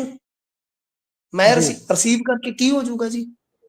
ਕੋਈ ਉਹਨਾਂ ਦਾ ਮੋੜੋ ਅੱਧ ਪਚਦਾ ਪੈਸਾ ਮੋੜ ਦਿਓ ਜੀ, ਕੋਈ ਇਹਨਾਂ ਨੂੰ ਰੁਜ਼ਗਾਰ ਦੇ ਦਿਓ। ਤਾਂ ਇਹ ਕਰਨਾ ਕੀ। ਸਵਾਲ ਤੇ ਵੱਡਾ ਇਹ ਪੈਦਾ ਹੁੰਦਾ, ਜਹਾਜ਼ ਕਿੱਥੇ ਉਤਰਨਾ ਜੀ, ਫਲਾਣਾ ਕੀ ਹੈ, ਮੈਂ ਰਿਸੀਵ ਕਰੂੰਗਾ ਜੀ। ਇਹ ਗੱਲਾਂ ਜਿਹੜੀਆਂ ਨੇ ਇਹਨਾਂ ਦੇ ਵਿੱਚੋਂ ਕੁਝ ਵੀ ਕੱਢਣ ਪਾਉਣ ਨੂੰ ਨਹੀਂ ਚ ਨਿਕਲਣਾ। ਬਸ ਇਹ ਆਪਣੇ ਆਪਣੀ ਮਾਰ ਕੇ ਬਾਜ਼ੀ ਹੈ। ਪਿਛਲੀ ਵਾਰੀ ਇਹਨਾਂ ਨੇ ਮੁੱਦਾ ਚੁੱਕਿਆ ਸੀਗਾ ਕਿ ਜੀ ਹਰਿਆਣੇ ਵਾਲੇ ਜਿਹੜੇ ਆ ਉਹ ਪ੍ਰਿਜ਼ਨਰ ਵੈਨ ਦੇ ਵਿੱਚ ਕਾਤੋਂ ਲੈ ਕੇ ਗਏ। ਸਾਡੇ ਵੱਲੋਂ ਉਹ ਦੱਸੋ, ਉਹ ਭਾਵੇਂ ਆਲੂ ਵਾਲੀਆਂ ਰੇਹੜੀਆਂ ਤੇ ਬਿਠਾ ਕੇ ਲੈ ਜਾਣ ਆਪਦੇ ਬੰਦੇ, ਸਾਨੂੰ ਕੀ ਆ। ਅਸੀਂ ਠੇਕਾ ਲਿਆ ਕਿਸੇ ਦਾ, ਉਹ ਇੱਥੇ ਉਤਰੇ ਆਪਦਾ ਨਿਕਲ ਗਏ ਨੇ, ਜਿੱਦਾਂ ਕਿੱਦਾਂ ਸਰਕਾਰ ਲੈ ਗਈ ਹੈ। ਮਿਹਨਤ ਗੱਲ ਇਹ ਆ ਕਿ ਉਹ ਇੰਨੀ ਇੱਕ ਤਰ੍ਹਾਂ ਨਾਲ ਅਣਮਨੁੱਖੀ ਤਰੀਕਾਕਾਰੀ ਨਾਲ ਉਹ ਲਿਆ ਰਹੇ ਆ ਬੰਦੇ, ਜੋ ਕੱਲ ਨੂੰ ਫੇਰ ਇਸੇ ਤਰ੍ਹਾਂ ਹੀ ਨਿਕਲਦੇ ਆ ਜਹਾਜ਼ ਦੇ ਵਿੱਚੋਂ। ਮੇਰੇ ਖਿਆਲ ਦੇ ਵਿੱਚ ਸ਼ਰਮਨਾਕ ਤੇ ਉਹ ਆ ਸਭ ਤੋਂ ਵੱਡੀ ਗੱਲ ਹੈ। ਤਾਂ ਮਾਨ ਸਾਹਿਬ ਬਿਲਕੁਲ ਘਟੀਆ ਰਾਜਨੀਤੀ ਦੇ ਇਸ ਵੇਲੇ ਖਿਡਾਰੀ ਆ, ਜਿਨ੍ਹਾਂ ਨੇ ਦੇਖਣਾ ਹੁੰਦਾ। ਤੁਹਾਨੂੰ ਯਾਦ ਆ, ਮੈਂ ਇੱਕ ਛੋਟੀ ਜਿਹੀ ਮਿਸਾਲ ਦਿੰਦਾ ਇਹਨਾਂ ਦੇ ਦੋਗਲੇਪਣ ਦੀ। ਝਾਕੀਆਂ ਦਾ ਮੈਂ ਅੱਗੇ ਵੀ ਮਸਲਾ ਕਿਹਾ ਸੀਗਾ, ਕਿਉਂਕਿ ਦੇਖੋ ਮੈਂ ਜ਼ਿਆਦਾ ਨਾ ਵਿਕਟਮ ਪੱਤਾ ਨਹੀਂ ਖੇਡਦਾ ਹੁੰਦਾ ਸੀ, ਨਾ ਜੀ ਭਾਵਨਾਤਮਕ ਪੱਤਾ ਖੇਡਦਾ। ਮੈਂ ਆਪਦੀ ਜ਼ਿੰਦਗੀ 'ਚ ਵੀ ਬਹੁਤਾ ਆਪਦੇ ਆਪ ਨੂੰ ਪੀੜਤ ਨਹੀਂ ਦਿਖਾਉਂਦਾ ਜੀ, ਠੀਕ ਹੈ। ਇਹਨਾਂ ਨੇ ਕੀ ਕੀਤਾ ਸੀ ਪਿਛਲੀ ਵਾਰੀ, ਕਿਹਾ ਕਿ ਜੇ ਸਾਡੀ ਝਾਕੀ ਬਾਹਰ ਕਰ ਦਿੱਤੀ ਹੈ, ਤਾਂ ਉਹਨਾਂ ਨੇ ਸਾਰਾ ਕੁਝ ਬਾਹਰ ਕੱਢ ਦਿੱਤਾ ਸੀ ਕਿ ਤੁਹਾਡੀ ਝਾਕੀ ਕਿਉਂ ਬਾਹਰ ਹੋਈ, ਯਾਦ ਹੈ? ਇਹ ਜੀ ਜੀ ਲੱਦ ਕੇ ਬੱਸਾਂ ਜੀਆਂ ਤੇ ਪੰਜਾਬ ਦੇ ਵਿੱਚ ਪਾਉਂਦੇ ਫਿਰਦੇ ਸੀ। ਸਰ ਐਤਕੀ ਪੰਜਾਬ ਦੀ ਝਾਕੀ ਸ਼ਾਮਲ ਕੀਤੀ ਸੀ ਪਰੇਡ 'ਚ, ਕੀ ਇਹਨਾਂ ਨੇ ਇੱਕ ਟਵੀਟ ਕੀਤਾ ਉਹਦੇ ਤੇ, ਲੋਕਾਂ ਨੂੰ ਦੱਸਿਆ? ਜੀ ਤਾਂ ਮਤਲਬ ਕਿ ਇਸ ਤਰ੍ਹਾਂ ਦਾ ਦੋਗਲਾਪਨ ਹੈ ਇਹਨਾਂ ਦਾ, ਕਿ ਕਿਸੇ ਨਾ ਕਿਸੇ ਚੀਜ਼ ਨੂੰ ਕੱਢਣਾ ਵੀ ਇਹ ਕੇਂਦਰ ਦੇ ਉਲਟ ਹੈ ਜਾਂ ਦੂਸਰੀਆਂ ਪਾਰਟੀਆਂ ਦੇ ਉਲਟ ਹੈ, ਤਾਂ ਫਿਰ ਉਸ ਨੂੰ ਬਣਾਉਣ ਦਾ ਯਤਨ ਕਰਨਾ। ਤੇ ਇਹ ਸ਼ਰਮਨਾਕ ਸਾਡੇ ਵਾਸਤੇ ਇਹ ਹੈ ਕਿ ਡੰਕੀ ਲੱਗਦੀ ਆ। 50-50, 60-60 ਲੱਖ ਲੋਕ ਜਾਇਦਾਦਾਂ ਵੇਚ ਕੇ ਇੱਥੋਂ ਜਾਂਦੇ ਆ। ਪਹਿਲਾਂ ਤੇ ਆਪਦਾ ਲਾਅ ਐਂਡ ਆਰਡਰ ਠੀਕ ਕਰੋ, ਮਾਹੌਲ ਠੀਕ ਕਰੋ। 2 ਲੱਖ ਬੰਦਾ ਤੇ ਮੇਰੇ ਖਿਆਲ ਦੇ ਨਾਲ ਇੱਕੋ ਸਾਲ 'ਚ ਇੰਡੀਆ ਦੀ ਕਮਾਈ ਕਰਕੇ ਇੱਥੋਂ ਨਾਗਰਿਕਤਾ ਛੱਡ ਗਿਆ। ਸ਼ਰਮਨਾਕ। ਜੀ ਤੇ ਇੰਡੀਆ ਵਾਸਤੇ ਸਭ ਤੋਂ ਵੱਡੀ ਗੱਲ ਤੇ ਇਹ ਹੈ ਕਿ ਕਮਾਈ ਕਰਕੇ ਮਿਲੇਨੀਅਰ ਇੱਥੋਂ ਨਾਗਰਿਕਤਾ ਛੱਡ ਜਾਂਦੇ ਨੇ। ਇਹੋ ਜਿਹਾ ਜੀ ਜੀ ਮਾਹੌਲ ਬਣਿਆ ਪਿਆ। ਤੇ ਗੱਲ ਮਤਲਬ ਕਿ ਇਹੋ ਆ ਕਿ ਇਹ ਚੀਜ਼ਾਂ ਕੱਢ ਲੈਂਦੇ ਆ, ਸਿਲੈਕਟਿਵ ਚੀਜ਼ਾਂ, ਫਿਰ ਉਹਦੇ ਤੇ ਖੇਡਣ ਦਾ ਯਤਨ ਕਰਦੇ ਆ। ਪਰ ਮੈਨੂੰ ਨਹੀਂ ਪਤਾ ਕੋਈ ਇਹਨਾਂ ਦਾ ਕੋਈ ਵਿਜ਼ਨ ਅੱਗੇ ਹੋਊਗਾ ਕਿ ਇਹਨਾਂ ਦਾ ਕਰਨਾ ਕੀ ਆ, ਕਿਉਂਕਿ ਇਸ ਤਰ੍ਹਾਂ ਤੇ ਜਹਾਜ਼ ਆ ਹੀ ਜਾਣੇ ਆ। 17-18 ਹਜ਼ਾਰ ਬੰਦਾ ਸ਼ਾਇਦ ਕਤਾਰ ਦੇ ਵਿੱਚ ਡਿਟੈਂਸ਼ਨ ਸੈਂਟਰ ਉੱਥੇ ਭਰੇ ਪਏ ਨੇ US ਦੇ ਵਿੱਚ, ਜੀ ਜਹਾਜ਼ ਆਈ ਜਾਣਗੇ ਤੇ ਇਹ ਬਸ ਉਹ ਰਾਜਨੀਤੀ ਖੇਡੀ ਜਾਣਗੇ। ਪਰ ਗੱਲ ਇਹ ਆ ਕਿ ਜਿਸ ਤਰ੍ਹਾਂ ਨਰਿੰਦਰ ਮੋਦੀ ਉੱਥੇ ਅਮਰੀਕਾ ਦੇ ਵਿੱਚ ਗਏ ਆ, ਗੱਲਬਾਤ ਹੋਈ ਹੈ, ਹੁਣ ਵਾਪਸ ਆ ਰਹੇ ਆ। ਤੇ ਜੇ ਉਸੇ ਤਰ੍ਹਾਂ ਹੀ ਆਰਮੀ ਦਾ ਜਹਾਜ਼, US ਵਾਲੀ ਆਰਮੀ ਦਾ ਜਹਾਜ਼ ਏਦਾਂ ਹੀ ਬੰਨ ਕੇ ਉਹਨਾਂ ਨੂੰ ਲੈ ਕੇ ਆਊਗਾ, ਫਿਰ ਇਹ ਸਾਰਾ ਕੁਝ ਜੀ ਹੋਊਗਾ। ਤਾਂ ਮੇਰੇ ਖਿਆਲ ਦੇ ਨਾਲ ਸਭ ਤੋਂ ਸ਼ਰਮਨਾਕ ਗੱਲ ਜਿਹੜੀ ਇੰਡੀਆ ਵਾਸਤੇ ਇਹ ਹੈ। ਜੀ ਵੈਸੇ ਵੀ ਪਰ ਮੋਦੀ ਸਾਹਿਬ ਵੀ ਉੱਥੇ ਹੀ ਸੀ ਇਸ ਸਮੇਂ, ਉਹਨਾਂ ਨੇ ਜਦੋਂ ਮੀਟਿੰਗ ਕਰਕੇ ਉੱਥੋਂ ਮਿਲ ਕੇ ਵਾਪਸ ਪਰਤੇ ਨੇ। ਕੀ ਲੱਗਦਾ ਹੈ ਇਸ ਤੇ ਕੋਈ ਵਿਚਾਰ ਚਰਚਾ ਹੀ ਨਹੀਂ ਹੋਈ ਹੋਊ? ਕਿ ਪਹਿਲਾਂ ਤਾਂ ਇੱਕ ਬਿਆਨ ਹਲਕਾ ਜਿਹਾ ਵਿਦੇਸ਼ ਮੰਤਰੀ ਦਾ ਆਇਆ ਸੀ ਵੀ ਇਹ ਆਖਰੀ ਵਾਰੀ ਹੈ, ਹੁਣ ਨਹੀਂ ਏਦਾਂ ਹੱਥ ਕੜੀਆਂ ਲਾ ਕੇ ਆਉਣਗੇ, ਨਾ ਹੀ ਉਹਨਾਂ ਦੇ ਜਹਾਜ਼ ਚੋਣਗੇ ਜਿਸ ਤਰੀਕੇ ਨਾਲ ਅੱਗੇ ਆਏ ਸੀ। ਪਰ ਇਹਦੇ ਤੇ ਲੱਗਦਾ ਹੈ ਕੋਈ ਗੱਲ ਹੋਈ ਹੋਊਗੀ ਉੱਥੇ? ਹੋ ਸਕਦਾ ਕੋਈ ਆਫ ਦੀ ਰਿਕਾਰਡ ਗੱਲ ਕੀਤੀ ਹੋਵੇ, ਔਨ ਦਾ ਰਿਕਾਰਡ ਤਾਂ ਕੋਈ ਗੱਲ ਮੇਰੇ ਖਿਆਲ ਦੇ ਨਾਲ ਨਹੀਂ ਆਈ। ਗੁਰਪ੍ਰੀਤ ਜੀ, ਸਾਡਾ ਬੇਸ਼ਰਮ ਵਿਦੇਸ਼ ਮੰਤਰੀ ਤੇ ਕਹਿੰਦਾ ਸੀ ਇਹ ਤੇ ਅਮਰੀਕਨ ਵਿਦੇਸ਼ ਨੀਤੀ ਦਾ ਹਿੱਸਾ ਹੈ, ਉਹਨਾਂ ਦੀ ਨੀਤੀ ਦਾ ਹਿੱਸਾ ਹੈ। ਸਾਡਾ ਫੋਰਨ ਮਿਨਿਸਟਰ ਤੇ ਬੇਸ਼ਰਮੀ ਨਾਲ ਕਹਿ ਰਿਹਾ ਸੀਗਾ ਕਿ 2016 ਤੋਂ ਲੈ ਕੇ ਸ਼ਾਇਦ ਹੁਣ ਤੱਕ ਇੰਨੇ ਬੰਦੇ ਆਏ ਆ ਜੀ, 16,000 ਦੇ ਕਰੀਬ, ਪਿਛਲੇ 16 ਸਾਲਾਂ ਦੇ ਵਿੱਚ, ਸੌਰੀ ਵੀ ਇੰਨੇ ਹਜ਼ਾਰ ਉੱਥੋਂ ਹੋ ਕੇ ਆਏ। ਤਾਂ ਸਗੋਂ ਅੰਕੜੇ ਪੇਸ਼ ਕੀਤੇ ਜਾ ਰਹੇ ਸੀ। ਤਾਂ ਬਾਕੀ ਲੱਗ ਜੂਗਾ ਪਤਾ। ਹੁਣ ਗੱਲ ਮੇਰੇ ਖਿਆਲ ਦੇ ਨਾਲ ਤੇ ਉੱਥੇ ਅਡਾਨੀ ਬਾਰੇ ਹੋਈ ਸੀ, ਵਾਈਟ ਹਾਊਸ 'ਚ ਸਵਾਲ ਕਰ ਲਿਆ ਗਿਆ, ਤਾਂ ਪ੍ਰਧਾਨ ਮੰਤਰੀ ਦੇਖੋ ਕਿਵੇਂ ਫਸ ਗਿਆ ਸੀ ਉਹਦੇ 'ਚ। ਜੀ ਪ੍ਰਧਾਨ ਮੰਤਰੀ ਨੂੰ ਜਵਾਬ ਦੇਣ ਦੀ ਤੇ ਆਦਤ ਹੀ ਹੈ ਨਹੀਂ, ਤੁਹਾਨੂੰ ਪਤਾ ਹੀ ਆ। ਤਾਂ ਬਾਕੀ ਹੋ ਸਕਦਾ ਆਫ ਦੀ ਰਿਕਾਰਡ ਇਹਨਾਂ ਨੇ ਮਨਾਇਆ ਹੋਵੇ ਡੋਨਾਲਡ ਟਰੰਪ ਨੂੰ, ਪਰ ਮੇਰੇ ਖਿਆਲ ਦੇ ਨਾਲ ਜੇ ਉਸੇ ਤਰ੍ਹਾਂ ਹੀ ਆਉਂਦਾ ਜਹਾਜ਼, ਜੇ ਉਸੇ ਤਰ੍ਹਾਂ ਹੱਥ ਕੜੀਆਂ ਲੱਗੀਆਂ, ਬੇੜੀਆਂ ਲੱਗੀਆਂ ਆਉਂਦੀਆਂ, ਤਾਂ ਬਹੁਤ ਸ਼ਰਮਨਾਕ ਜੀ। ਉਹ ਵੈਸੇ ਵੀ ਖਾਸ ਤੌਰ ਤੇ ਪੰਜਾਬ ਦੇ ਭਾਰਤ ਦੇ ਪੱਤਰਕਾਰਾਂ ਦੀ ਖਾਸੀ ਚਰਚਾ ਹੋ ਰਹੀ ਹੈ ਅਮਰੀਕਾ ਦੇ ਮੀਡੀਆ ਦੇ ਵੱਲੋਂ ਕਿ ਭਾਈ ਇਹਨਾਂ ਦੀ ਤਾਂ ਅੰਗਰੇਜ਼ੀ ਬੜੀ ਖਰਾਬ ਹੈ, ਸਵਾਲ 3-3 4-4 ਵਾਰੀ ਰਿਪੀਟ ਕਰਨਾ ਪੈਂਦਾ ਸੀ, ਉੱਪਰੋਂ ਸਵਾਲ ਵੀ ਉਹ ਜਿਹੜੇ ਇੰਡੀਅਨ ਸਟੇਟ ਨੂੰ ਪਾਉਂਦੇ ਨੇ। ਪਰ ਆਪਾਂ ਚੱਲਦੇ ਹਾਂ ਅੱਗੇ, ਗੱਲ ਬਠਿੰਡਾ ਥਰਮਲ ਪਲਾਂਟ ਦੀ ਕਰਦੇ ਹਾਂ। ਬਠਿੰਡਾ ਥਰਮਲ ਦੀ ਜਾਇਦਾਦ ਦਾ ਵੀ ਕੀਤਾ ਬੰਦੋਬਸਤ, ਇਹ ਕਿਹੜਾ ਬੰਦੋਬਸਤ ਕੀਤਾ ਗਿਆ ਹੈ? ਦੇਖੋ, ਬਠਿੰਡਾ ਥਰਮਲ ਦੀ ਜਾਇਦਾਦ ਜਿਹੜੀ ਹੈ, ਉਹ ਜਾਇਦਾਦ ਅਸਲ ਦੇ ਵਿੱਚ ਬੜੀ ਬੇਸ਼ਕੀਮਤੀ ਹੈ, ਪ੍ਰਾਈਮ ਲੋਕੇਸ਼ਨ ਤੇ ਹੈ ਇਸ ਵੇਲੇ। ਤਾਂ ਗੱਲ ਇਹ ਆ ਕਿ ਕੈਬਨਿਟ ਦੀ ਮੀਟਿੰਗ ਦੇ ਵਿੱਚ ਕੱਲ ਇਹਦਾ ਵੀ ਇੱਕ ਫੈਸਲਾ ਕੀਤਾ ਗਿਆ ਹੈ, ਜਿਹੜਾ ਕਿ ਮੀਡੀਆ ਦੇ ਵਿੱਚ ਘੱਟ ਆਇਆ। 253 ਏਕੜ BDA ਨੂੰ ਦੇ ਦਿੱਤੀ ਗਈ ਆ, ਜੋ ਕਹਿ ਲੋ ਗੈਰ ਰਾਸ਼ੀ ਤੇ ਵਪਾਰਕ ਸਥਾਨਾਂ ਵਾਸਤੇ ਹੈ, water treatment plant, bus stand ਤੇ ਇੱਕ ਹਸਪਤਾਲ ਤੇ ਸਕੂਲਾਂ ਵਾਸਤੇ ਹੈ। ਠੀਕ ਹੈ ਜੀ। 1235 ਕਿੱਲੇ ਜਿਹੜੀ ਜ਼ਮੀਨ ਬਚਦੀ ਆ PSPCL ਨੂੰ ਵਾਪਸ ਕਰਨ ਦਾ ਫੈਸਲਾ ਕੀਤਾ ਗਿਆ। ਤੇ ਇਸ ਤੋਂ ਇਲਾਵਾ ਥਰਮਲ ਪਲਾਂਟ ਦੀ ਲਗਭਗ 173 ਏਕੜ ਜਿਹੜੀ 3 ਝੀਲਾਂ ਦੀ ਜ਼ਮੀਨ ਹੈ, ਉਹ ਵੀ ਜਿਹੜਾ ਕੰਟਰੋਲ ਆ ਬਠਿੰਡਾ ਵਿਕਾਸ ਜੋ ਅਥਾਰਟੀ ਹੈ ਉਸਨੂੰ ਦੇ ਦਿੱਤਾ ਗਿਆ, ਤੇ ਪਰ ਮਾਲਕਾਨਾ ਹੱਕ ਜਿਹੜਾ ਪੀਸੀਪੀਐਸ ਜਾਨੀ ਪਾਵਰਕਾਮ ਦੇ ਕੋਲ ਹੀ ਰਹੇਗਾ। ਪੀਐਸਪੀਸੀਐਲ ਹੈ ਜਿਹੜੀ ਪਾਵਰਕਾਮ ਜੀ ਹੱਬ, ਇਸ ਖੇਤਰ ਨੂੰ ਜਿਹੜਾ ਮਤਲਬ ਕਿ ਇੱਕ ਸੈਰ ਸਪਾਟੇ ਕੇਂਦਰ ਵਜੋਂ ਵਿਕਸਿਤ ਕੀਤਾ ਜਾਏਗਾ, ਤੇ ਜੋ ਲਾਭ ਹੋਏਗਾ 80-20 ਦੀ ਨੀਤੀ ਤਹਿਤ ਪੀਐਸਪੀਸੀਐਲ ਤੇ ਬਠਿੰਡਾ ਡਿਵੈਲਪਮੈਂਟ ਅਥਾਰਟੀ ਜਿਹੜੀ ਹੈ ਉਹ ਆਪਸ ਚ ਵੰਡ ਲੈਣਗੇ।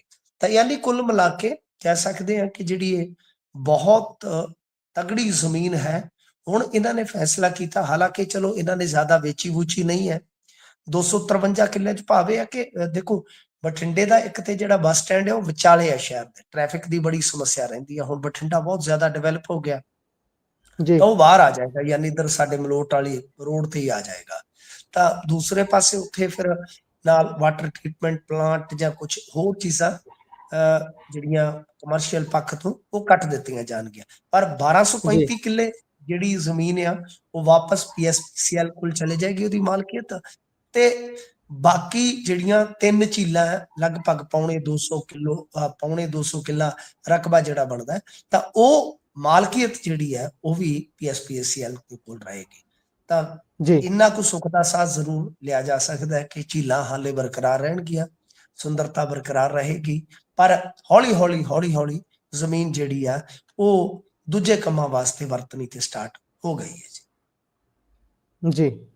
ਸੋ ਅਗਲੀ ਖਬਰ ਕਹਿੰਦੀ ਹੈ ਕਿ ਕੁਲਵੀਰ ਜੀ ਦਾ ਹੁਣੇ ਸੁਰੱਖਿਆ ਵਧਾਉਣ ਦੀ ਮੰਗ ਕਰ ਰਹੇ ਨੇ। ਦੇਖੋ ਕੁਲਬੀਰ ਜੀਰਾ ਹੋਰਾਂ ਤੇ ਹਮਲਾ ਹੋਇਆ ਸੀਗਾ ਪਿਛਲੇ ਦਿਨ ਹੀ, ਤੁਹਾਨੂੰ ਯਾਦ ਹੋਣਾ। ਉਸ ਤੋਂ ਬਾਅਦ ਅਰਸ਼ ਡਾਲਾ ਦੀ ਇੱਕ ਕਥਿਤ ਆਡੀਓ ਵੀ ਜਿਹੜੀ ਆ ਵਾਇਰਲ ਹੋਈ ਸੀਗੀ। ਉਸ ਤੋਂ ਬਾਅਦ ਇਹ ਬਿਆਨ ਦਰਜ ਕਰਵਾਉਣ ਗਏ ਸਨ ਕੱਲ ਫਿਰੋਜ਼ਪੁਰ ਦੇ ਵਿੱਚ, ਤੇ ਉੱਥੇ ਇਹਨਾਂ ਨੇ ਸਰਕਾਰ ਤੇ ਖਾਸੇ ਤਿੱਖੇ ਹਮਲੇ ਕੀਤੇ ਸੀਗੇ। ਤੁਹਾਨੂੰ ਪਤਾ ਹੀ ਖਾਸਾ ਵੱਡਾ ਬੰਦਾ ਤੇ ਖਾਸਾ ਵੱਡਾ ਫਿਰ ਮਾਮਲਾ ਬਣ ਜਾਂਦਾ ਜੀ ਕਈ ਵਾਰ। ਤਾਂ ਖੈਰ ਅਸਲ ਦੇ ਵਿੱਚ ਕੁਲਬੀਰ ਸਿੰਘ ਜੀਰਾ ਦਾ ਕਹਿਣਾ ਇਹ ਸੀਗਾ ਉੱਥੇ ਕਿ 307 ਨਹੀਂ ਹੈ ਹੁਣ ਤੱਕ, ਇਹਨਾਂ ਨੇ ਲਾਈ 336 ਲਾਈ ਆ। ਤੇ ਦੂਜੇ ਪਾਸੇ ਨਾਲ ਹੀ ਕਹਿ ਲਓ ਕੁਲਬੀਰ ਸਿੰਘ ਜੀਰਾ ਇੱਕ ਪਾਸੇ ਤੇ ਬਿਆਨ ਵਗੈਰਾ ਦਰਜ ਕਰਵਾ ਰਹੇ ਆਪਣੇ ਤੇ, ਇਹ ਤੋਂ ਇਲਾਵਾ ਸਰਕਾਰ ਨੂੰ ਘੇਰ ਰਿਹਾ, ਤੇ ਦੂਸਰੇ ਪਾਸੇ ਉਹ ਹਾਈ ਕੋਰਟ ਵੀ ਪੁੱਜ ਗਏ ਆ। ਤਾਂ ਪਟੀਸ਼ਨਰ ਨੇ 3 ਫਰਵਰੀ ਵਾਲੀ ਘਟਨਾ ਦਾ ਜ਼ਿਕਰ ਕਰਦੇ ਆ ਕਿਹਾ ਕਿ ਮਸ਼ਹੂਰ ਗੈਂਗਸਟਰ, ਵੈਸੇ ਮਸ਼ਹੂਰ ਨਹੀਂ ਲਿਖਣਾ ਚਾਹੀਦਾ, ਬਦਨਾਮ ਲਿਖਣਾ ਚਾਹੀਦਾ, ਤੁਸੀਂ ਮਸ਼ਹੂਰ ਬੜੇ ਹੋ ਗਏ ਤੇ ਅਸੀਂ ਬਦਨਾਮ ਬੜੇ ਹੋ ਗਏ। ਅਰਸ਼ ਡੱਲਾ ਦੇ ਗੁਰੂ ਨੇ ਕਹਿੰਦੇ ਕਿ ਗੋਲੀਆਂ ਚਲਾਈਆਂ ਸਨ, ਤੇ ਉਕਤ ਘਟਨਾ ਤੋਂ ਬਾਅਦ ਪਟੀਸ਼ਨਰ ਅਤੇ ਉਸ ਦੇ ਪਰਿਵਾਰ ਨੂੰ ਗੈਂਗਸਟਰ ਵੱਲੋਂ ਲਗਾਤਾਰ ਧਮਕੀਆਂ ਮਿਲ ਰਹੀਆਂ ਹਨ, ਤੇ ਨਾਲ ਇਹ ਮੰਗ ਕੀਤੀ ਗਈ ਹੈ ਕਿ ਘੱਟੋ ਘੱਟ 8 ਗਨਮੈਨ ਜਿਹੜੇ ਆ ਉਹ ਬੰਦੋਬਸਤ ਕੀਤੇ ਜਾਣ। ਖੈਰ ਹੁਣ ਦੇਖੋ 27 ਫਰਵਰੀ ਤੱਕ ਹਲਫਨਾਮਾ ਜਿਹੜਾ ਉਹ ਮੰਗਿਆ ਐਸਐਸਪੀ ਫਿਰੋਜ਼ਪੁਰ ਨੂੰ, ਅਗਲੀ ਸੁਣਵਾਈ ਤੇ ਪੇਸ਼ ਹੋਣ ਦਾ ਹੁਕਮ ਦਿੱਤਾ ਕਿ ਤੁਸੀਂ ਆਪਣਾ ਐਫੀਡੈਵਿਟ ਫਾਈਲ ਕਰੋ। ਅੱਛਾ ਹੁਣ ਦੇਖੋ ਮੇਰੇ ਖਿਆਲ ਦੇ ਨਾਲ ਜਿੱਥੇ ਸਿੱਧੀ ਥ੍ਰੈਟ ਹੈ, ਜਿੱਥੇ ਸਿੱਧਾ ਹਮਲਾ ਹੋ ਗਿਆ, ਉੱਥੇ ਤੇ ਗਨਮੈਨਾਂ ਦੀ ਜ਼ਰੂਰਤ ਜ਼ਰੂਰ ਹੈ ਜੀ, ਇਹਨਾਂ ਨੂੰ ਦੇਣੇ ਚਾਹੀਦੇ ਆ। ਪਰ ਵਿਰੋਧੀ ਧਿਰ ਦੇ ਆਗੂਆਂ ਨੂੰ ਕਿਉਂ ਨਹੀਂ ਗਨਮੈਨ ਦਿੱਤੇ ਜਾਂਦੇ? ਕਿਉਂਕਿ ਮੈਂ ਤੇ ਇੱਥੇ ਦੇਖਦਾ ਗਾ ਮੰਤਰੀਆਂ ਦੇ ਮੁੰਡਿਆਂ ਦੇ ਨਾਲ ਜਿਨ੍ਹਾਂ ਨੂੰ ਕੀ ਖਤਰਾ। ਦੇਖੋ ਆਮ ਆਦਮੀ ਪਾਰਟੀ ਦੇ ਇਹੋ ਜਿਹਾ ਮੰਤਰੀਆਂ ਦੇ ਮੁੰਡੇ ਜਾਂ ਗਾਂ ਉਹਨਾਂ ਦੇ ਰਿਸ਼ਤੇਦਾਰਾਂ ਨੂੰ ਬਿਨਾਂ ਗੱਲ ਤੋਂ ਗਨਮੈਨ ਮਿਲੇ ਹੋਏ ਨੇ ਜੀ। ਇੱਕ ਮੰਤਰੀ ਦੇ ਭਰਾ ਦੇ ਨਾਲ ਮੈਂ ਗਨਮੈਨ ਦੇਖੇ, ਹਿਸਾਬ ਲਾ ਲਓ ਜੀ। ਗੱਲ ਇਹ ਹੈ ਕਿ ਜਦੋਂ ਤੁਸੀਂ ਆਪਣੇ ਬੰਦਿਆਂ ਦੇ ਨਾਲ ਇੰਨੇ ਤੋਰੀ ਫਿਰਦੇ ਜੇ, ਤੇ ਜਿਹੜਾ ਬੰਦਾ ਕੋਈ ਸਿੱਧਾ ਅੰਡਰ ਥ੍ਰੈਟ, ਮੈਂ ਤੁਹਾਨੂੰ ਅੱਗੇ ਵੀ ਦੱਸਿਆ ਸੀਗਾ ਜੀ, ਕੁਲਵੀਰ ਜੀਰਾ ਨੂੰ ਅੱਗੇ ਵੀ ਧਮਕੀਆਂ ਆਈਆਂ ਸੀਗੀਆਂ, ਕਦੇ ਸਿਆਸਤ ਛੱਡਣ ਵਾਸਤੇ ਖਡੂਰ ਸਾਹਿਬ ਮਾਮਲੇ 'ਚ। ਇਹ ਚਲੋ ਅੰਦਰ ਦੀਆਂ ਗੱਲਾਂ ਬਹੁਤੀਆਂ ਰਿਵੀਲ ਨਹੀਂ ਕਰੀਦੀਆਂ, ਹਰੇਕ ਬੰਦੇ ਦੀ ਆਪਣੀ ਜ਼ਿੰਦਗੀ ਦਾ ਮਸਲਾ ਹੁੰਦਾ ਹੈ। ਤਾਂ ਕਹਿਣ ਦਾ ਮਤਲਬ ਇਹ ਆ ਕਿ ਕੁਲਵੀਰ ਜੀਰਾ ਨੂੰ ਇਹਨਾਂ ਨੂੰ ਪਹਿਲਾਂ ਹੀ ਸਿਕਿਉਰਿਟੀ ਦੇਣੀ ਬਣਦੀ ਸੀ, ਪਰ ਨਹੀਂ ਦਿੱਤੀ ਗਈ। ਹਾਲਾਂਕਿ ਮੈਂ ਕਦੇ ਵੀ ਕੁਲਵੀਰ ਜੀਰਾ ਦੀ ਰਾਜਨੀਤੀ ਦਾ ਪ੍ਰਸ਼ੰਸਕ ਨਹੀਂ ਰਿਹਾ, ਮੈਂ ਆਲੋਚਕ ਰਿਹਾ, ਪਰ ਜਦੋਂ ਇਸ ਤਰ੍ਹਾਂ ਦਾ ਮਸਲਾ ਹੋਵੇ, ਜਾਨ ਮਾਲ ਦਾ ਮਸਲਾ ਹੋਵੇ ਸਭ, ਤਾਂ ਤੁਹਾਨੂੰ ਬਹੁਤ ਸੰਜੀਦਗੀ ਦੇ ਨਾਲ ਉਸਨੂੰ ਹੈਂਡਲ ਕਰਨਾ ਚਾਹੀਦਾ। ਸੋ ਇਸੇ ਵਾਸਤੇ ਜਦੋਂ ਸਰਕਾਰ ਇਹਨਾਂ ਮਾਮਲਿਆਂ 'ਚ ਕੋਈ ਮੋਹਰੀ ਰੋਲ, ਕੋਈ ਪਾਏਦਾਰ ਰੋਲ ਅਦਾ ਨਹੀਂ ਕਰਦੀ, ਤਾਂ ਫਿਰ ਜਿਹੜੇ ਬੰਦੇ ਨੂੰ ਖਤਰਾ ਹੁੰਦਾ ਉਹ ਕੋਰਟ ਦਾ ਹੀ ਸਹਾਰਾ ਲੈਂਦਾ ਜੀ। ਇਹ ਤਾਂ ਹੈ, ਪਰ ਆਪਾਂ ਚੱਲਦੇ ਹਾਂ ਹੁਣ ਅਗਲੀ ਖਬਰ ਤੇ। ਕਿਸਾਨਾਂ ਦੀ ਆਖਰਕਾਰ ਅੱਜ 14 ਤਰੀਕ ਹੋਣ ਕਰਕੇ ਕੇਂਦਰ ਦੇ ਨਾਲ ਮੀਟਿੰਗ ਸੀ, ਉਸ ਦੇ ਵਿੱਚ ਮੀਟਿੰਗ ਚੋਂ ਕੀ ਕੁਝ ਸਿੱਟਾ ਨਿਕਲਿਆ, ਕਿਉਂਕਿ ਉੱਥੇ ਡੱਲੇਵਾਲ ਸਾਹਿਬ ਨੂੰ ਵੀ ਲੈ ਕੇ ਪਹੁੰਚੇ ਸੀ, ਬਣਿਆ ਕੀ ਹੈ ਜੀ ਅੱਜ? ਦੇਖੋ ਹਾਂਜੀ, ਡੱਲੇਵਾਲ ਸਾਹਿਬ ਨੂੰ ਮੇਰੇ ਖਿਆਲ ਦੇ ਨਾਲ ਐਂਬੂਲੈਂਸ ਦੇ ਵਿੱਚ ਉੱਥੇ ਲਿਆਂਦਾ ਗਿਆ ਸੀਗਾ। ਤੇ ਹੁਣ 22 ਫਰਵਰੀ ਨੂੰ ਆ ਥੋੜੇ ਮਿੰਟ ਪਹਿਲਾਂ ਹੀ, ਜੇ ਆਪਾਂ ਦੇਖੀਏ 35-40 ਮਿੰਟ ਪਹਿਲਾਂ ਹੀ ਇਹ ਜਿਹੜੀ ਮੀਟਿੰਗ ਹੈ ਸਮਾਪਤ ਹੋਈ। ਉਸ ਤੋਂ ਬਾਅਦ ਮੀਡੀਆ ਨੂੰ ਬਰੀਫ ਕੀਤਾ ਹੈ, ਜਿਹੜੇ ਮੇਰੇ ਖਿਆਲ ਦੇ ਨਾਲ ਕੇਂਦਰੀ ਮੰਤਰੀ ਹੈ ਪ੍ਰਹਲਾਦ ਜੋਸ਼ੀ, ਉਹ ਬਰੀਫ ਕਰ ਰਹੇ ਸੀਗੇ। ਤਾਂ ਖੈਰ ਜਿਹੜੀ ਮੀਟਿੰਗ ਫਿਲਹਾਲ ਹੈ ਉਹ ਬੇਨਤੀਜਾ ਹੀ ਆਪਾਂ ਕਹਿ ਸਕਦੇ ਹਾਂ। ਵੈਸੇ ਇਹ ਪੰਜਵੇਂ ਦੌਰ ਦੀ ਗੱਲਬਾਤ ਸੀਗੀ ਜਦੋਂ ਦਾ ਇਹ ਅੰਦੋਲਨ ਚੱਲਦਾ। ਤਾਂ ਹੁਣ 6ਵੀਂ ਜਿਹੜੀ ਇਹਨਾਂ ਦੀ ਸਿਖਰ ਵਾਰਤਾ ਕਹਿ ਲਓ ਜਾਂ ਗੱਲਬਾਤ ਕਹਿ ਲਓ, ਉਹ ਹੋਏਗੀ 22 ਫਰਵਰੀ, ਲਗਭਗ 8 ਦਿਨਾਂ ਬਾਅਦ। ਤਾਂ ਉਸ ਮੀਟਿੰਗ ਦੇ ਵਿੱਚ ਜਿਹੜੇ ਕੇਂਦਰੀ ਖੇਤੀ ਮੰਤਰੀ ਆ ਸ਼ਿਵਰਾਜ ਸਿੰਘ ਜੀ ਚੌਹਾਨ, ਉਹ ਵੀ ਸ਼ਾਮਲ ਹੋਣਗੇ। ਤਾਂ ਅੱਜ ਦੀ ਮੀਟਿੰਗ ਦੇ ਵਿੱਚ 28 ਕਿਸਾਨ ਨੇਤਾ ਸ਼ਾਮਲ ਜਿਹੜੇ ਆ ਉਹ ਹੋਏ ਸੀਗੇ। ਤਾਂ ਪ੍ਰਹਲਾਦ ਜੋਸ਼ੀ ਨੇ ਦੱਸਦੇ ਆ ਕਿ ਜਗਜੀਤ ਸਿੰਘ ਡੱਲੇਵਾਲਾ ਦੀ ਸਿਹਤ ਤੇ ਚਿੰਤਾ ਜਤਾਈ ਹੈ ਤੇ ਕਰੀਬ 3.5 ਘੰਟੇ ਇਹ ਮੀਟਿੰਗ ਚੱਲੀ ਹੈ। ਤਾਂ ਦੇਖੋ ਇਹ ਤੇ ਸਾਫ਼ ਸੀਗਾ ਗੁਰਪ੍ਰੀਤ ਜੀ ਕਿ ਇੱਕ ਇਸ ਤਰ੍ਹਾਂ ਦੀ ਮੀਟਿੰਗ ਦੇ ਵਿੱਚ ਕੋਈ ਠੋਸ ਹੱਲ ਜਿਹੜਾ ਉਹ ਨਹੀਂ ਨਿਕਲ ਜਾਣਾ। ਮੈਨੂੰ ਇਉਂ ਵੀ ਲੱਗਦਾ ਕਿ ਅਗਲੀ ਹੀ ਮੁਲਾਕਾਤ ਤੇ ਸਭ ਕੁਝ ਹੋ ਜਾਏਗਾ, ਐਸਾ ਵੀ ਜੀ ਲਗਭਗ ਨਾਮੁਮਕਿਨ ਹੈ। ਹਾਂ, ਹੌਲੀ ਹੌਲੀ ਸਰਕਾਰ ਅਤੇ ਜੋ ਕਿਸਾਨ ਧਿਰਾਂ ਹੁੰਦੀਆਂ ਇਹਨਾਂ ਦੇ ਵਿਚਾਲੇ ਜੋ ਜਮੂਦ ਕਹਿ ਲਓ ਕਿ ਹੁੰਦਾ, ਉਹ ਜਮੂਦ ਘੱਟੋ ਘੱਟ ਜਿਹੜਾ ਪਿਘਲ ਜਾਂਦਾ ਹੈ, ਟਲ ਜਾਂਦਾ ਹੈ। ਇੱਕ ਜਮੂਦ ਜ਼ਰੂਰ ਟੁੱਟਿਆ। ਹੋ ਸਕਦਾ ਹੈ ਕਿ ਆਉਣ ਵਾਲੇ ਸਮੇਂ ਦੇ ਵਿੱਚ ਥੋੜੀਆਂ ਸਹਿਮਤੀਆਂ ਬਣਦੀਆਂ, ਅਖੀਰ ਮਾਮਲਾ ਜਿਹੜਾ ਉਹ ਕਿਸੇ ਨਿਚੋੜ ਤੱਕ ਪਹੁੰਚ ਸਕੇ। ਤਾਂ ਫਿਲਹਾਲ ਵੱਡੀ ਖਬਰ ਇਸ ਵੇਲੇ ਦੀ ਇਹੋ ਆ ਕਿ ਮੀਟਿੰਗ ਹੋ ਗਈ ਹੈ, ਪਰ ਮੀਟਿੰਗ ਬੇਸਿੱਟਾ ਰਹੀ ਆ। ਪਰ ਹਾਂ, ਇਸ ਮੀਟਿੰਗ ਦੇ ਵਿੱਚੋਂ ਇੱਕ ਮੀਟਿੰਗ ਹੋਰ ਨਿਕਲ ਆਈ ਆ ਕਿ ਹੁਣ ਜਿਹੜੀ ਅਗਲੀ ਮੀਟਿੰਗ ਆ ਉਹ 22 ਤਰੀਕ ਨੂੰ ਹੋਏਗੀ। ਤਾਂ ਉਹਦੇ ਵਿੱਚ ਕੇਂਦਰੀ ਖੇਤੀ ਮੰਤਰੀ ਜਿਹੜੇ ਆ ਸ਼ਿਵਰਾਜ ਸਿੰਘ ਚੌਹਾਨ ਵੀ ਹਿੱਸਾ ਲੈਣਗੇ। ਜੀ ਜੀ, ਸੋ ਵੇਖਦੇ ਹਾਂ ਸ਼ਾਇਦ ਉਦੋਂ ਤੱਕ ਵਿਹਲੇ ਹੋ ਜਾਣਗੇ ਉਹ ਵਿਆਹ ਤੋਂ, ਕਿਉਂਕਿ ਘਰ ਦੇ ਵਿੱਚ ਉਹਨਾਂ ਦੇ ਵਿਆਹ ਸੀ, ਇਸੇ ਕਰਕੇ ਉਹ ਆਪ ਨਹੀਂ ਪਹੁੰਚੇ ਸੀ। ਤੇ ਹੁਣ ਅਗਲੀ ਖਬਰ ਤੇ ਜੇਕਰ ਚੱਲੀਏ ਤਾਂ ਕਾਮੇਡੀਅਨ ਜਸਪ੍ਰੀਤ ਹੋਣਾ ਦੀ ਮੁਸ਼ਕਿਲ ਵੱਧ ਗਈ ਹੈ ਜੀ, ਕਿਉਂਕਿ ਇੱਕ ਸ਼ੋਅ ਚੱਲਦਾ ਹੈ YouTube ਤੇ, ਉਸ ਨੂੰ ਲੈ ਕੇ ਬੀਤੇ ਦਿਨਾਂ ਤੋਂ ਕਾਫੀ ਆਪਾਂ ਨੈਸ਼ਨਲ ਮੀਡੀਆ ਤੇ ਵੀ ਖਬਰਾਂ ਦੇਖ ਰਹੇ ਹਾਂ ਲਗਾਤਾਰ। ਇਹ ਵੀ ਇੱਕ ਵੱਖਰੇ ਕਿਸਮ ਦੀ ਵੈਸੇ ਚਰਚਾ ਦਾ ਵਿਸ਼ਾ ਹੈ ਕਿ ਕਿਵੇਂ ਇੱਕ ਸ਼ੋਅ ਤੇ ਉਸ ਚ ਕੀਤੀ ਹੋਈ ਗੱਲ ਇੰਨਾ ਸੈਂਟਰ ਪੁਆਇੰਟ ਬਣ ਜਾਂਦੀ ਹੈ, ਜਦੋਂ ਕਿ ਵਿਧਾਨ ਸਭਾ ਦੇ ਵਿੱਚ ਜਾਂ ਫਿਰ ਲੋਕ ਸਭਾ ਰਾਜ ਸਭਾ ਚ ਗੱਲ ਕਰਦਿਆਂ ਹੋਇਆਂ ਇਸ ਤੋਂ ਵੀ ਕਈ ਹੱਦਾਂ ਅੱਗੇ ਲੰਘਦੇ ਹੋਏ ਸਾਡੇ ਪੋਲੀਟੀਸ਼ੀਅਨ ਗੱਲਾਂ ਕਰ ਜਾਂਦੇ ਨੇ। ਪਰ ਇਹ ਵਿਸ਼ਾ ਵੱਡਾ ਹੁੰਦਾ ਨਹੀਂ ਬਣਾਇਆ ਜਾਂਦਾ, ਮੈਨੂਫੈਕਚਰਿੰਗ ਕੰਸੈਂਟ ਹੋ ਜਾਂਦਾ, ਕੰਸੈਂਟ ਤਿਆਰ ਕਰ ਦਿੱਤੇ ਜਾਂਦੇ ਨੇ। ਪਰ ਮੈਂ ਮੁੜ ਸਵਾਲ ਤੇ ਆਉਣਾ ਕਿ ਕਮੇਡੀਅਨ ਜਸਪ੍ਰੀਤ ਹੋਣਾ ਦੀਆਂ ਮੁਸ਼ਕਲਾਂ ਵੱਧ ਸਕਦੀਆਂ ਨੇ। SGPC ਦੇ ਸ਼ਾਇਦ ਸ਼ਿਕਾਇਤ ਗਈ ਹੈ, ਇਸ ਖਬਰ ਦਾ ਕੀ ਹੈ ਜੀ, ਕੁੱਲ ਮਿਲਾ ਕੇ ਦੱਸਿਓ। ਨਹੀਂ ਗੁਰਪ੍ਰੀਤ ਜੀ, ਮੈਨੂੰ ਲੱਗਦਾ ਕਿ ਤੁਸੀਂ ਉਹ ਟੀਕਾ ਟਿੱਪਣੀਆਂ ਸੁਣੀਆਂ ਨਹੀਂ ਸ਼ਾਇਦ ਉਸ ਸ਼ੋਅ ਦੀਆਂ ਜਿਹਦਾ ਰੌਲਾ ਪਿਆ। ਜੀ ਉਹਦੇ ਵਿੱਚ ਮਾਂ-ਬਾਪ ਨੂੰ ਬਿਸਤਰ ਤੇ ਵੇਖਣ ਦੀ ਗੱਲ ਕੀਤੀ ਜਾਂਦੀ ਹੈ, ਜੀ ਜੀ ਜੋ ਮੇਰੇ ਖਿਆਲ ਦੇ ਨਾਲ ਉਸ ਐਂਕਰ ਵਾਸਤੇ ਤੇ ਕਦਾਚਿਤ ਮੇਰੇ ਖਿਆਲ ਦੇ ਨਾਲ ਸਹੀ ਨਹੀਂ, ਜਿਸ ਨੂੰ ਨੈਸ਼ਨਲ ਯੂਥ ਆਈਕਨ ਅਵਾਰਡ ਮਿਲਿਆ ਹੋਵੇ, ਜਿਹੜਾ ਕਹਿ ਰਿਹਾ ਕਿ ਆਪਦੇ ਮਾਂ ਪਿਓ ਨੂੰ ਇੰਜੋਏ ਕਰੋ ਘਰਦਿਆਂ ਨੂੰ ਦੇਖ ਕੇ। ਮੈਂ ਸਿੱਧਾ ਦੱਸ ਦੇਵਾਂ ਤਾਂ ਇਹ ਉਹ ਗੱਲਾਂ ਕਰ ਰਿਹਾ ਕਿ ਤੁਹਾਡਾ ਮਾਂ-ਬਾਪ ਜਦੋਂ ਹਮ ਬਿਸਤਰ ਹੋ ਰਿਹਾ ਹੁੰਦਾ, ਫਿਜ਼ੀਕਲ ਹੋ ਰਿਹਾ ਹੁੰਦਾ, ਤਾਂ ਦੇਖੋ। ਤਾਂ ਇਸ ਤੋਂ ਘਟੀਆ ਸ਼ਬਦਾਵਲੀ ਮੇਰੇ ਖਿਆਲ ਦੇ ਐਦੋਂ ਵੀ ਗਾਂਹ ਗਏ ਨੇ ਉਹ।